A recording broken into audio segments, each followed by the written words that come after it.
अगले दर्शक है शरद माथुर, इंदौर मध्य प्रदेश से हमारे साथ मौजूद है। नमस्कार शरद, गुड इवनिंग। बताइए क्या सवाल है आपका। Good evening ma'am. नमस्कार सर।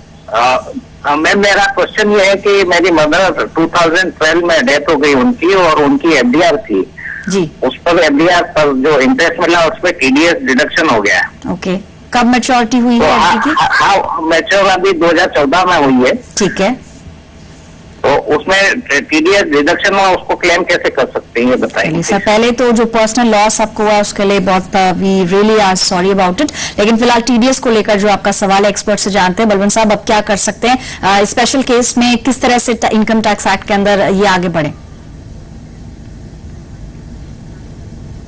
देखिए शरद जी, ऐसा है कि जो डेथ हो गई है आपके मदर की और जो टीडीएस कटा है तो वो दो भाग में होता है। एक तो जो उस साल का अप्रैल से जो जिस दिन डेथ हुई है वो एक पीरियड है, और एक बाद वाला पीरियड है। तो जो पहले वाला पीरियड है उसका रिटर्न आपको फाइल करना पड़ेगा एज ए लीगल रिप्रेजेंटेटिव, और जो टीडीएस कटा है वो आप क्लेम कर सकते हैं। और बाद वाले पीरियड का जो रिटर्न का जो है टीडीएस का रिफंड का क्लेम है वो उनकी एस्टेट का, या जो अगर विल वगैरह बनाई है तो जो एग्जीक्यूटर है वो रिटर्न फाइल कर सकते हैं। तो जो जिस साल में डेथ हुई है उस साल में वो रिटर्न फाइल होंगे, और जो प्रोपोर्शनेटली जो टीडीएस की अमाउंट है वो आपको क्लेम करनी पड़ेगी। और जो लीगल रिप्रेजेंटेटिव या जो एग्जीक्यूटर है वो इनकम टैक्स का रिटर्न साइन कर सकते हैं, और वो टीडीएस के जो टीडीएस कटा है वो क्लेम कर सकते हैं। ज्यादा जानकारी के लिए मेरी राय रहेगी कि आप कोई चार्टर्ड अकाउंटेंट को कांटेक्ट करिए, तो वो आपको डिटेल में समझा पाएंगे।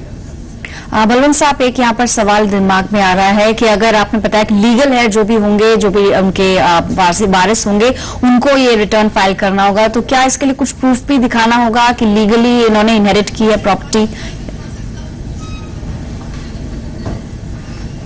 नहीं, देखिए ऐसा है कि जो लीगल रिप्रेजेंटेटिव है उनको मतलब वो उनके नाम से नहीं है, वो जो उनकी मदर है उनकी मदर का रिटर्न जाएगा और ये साइन करेंगे।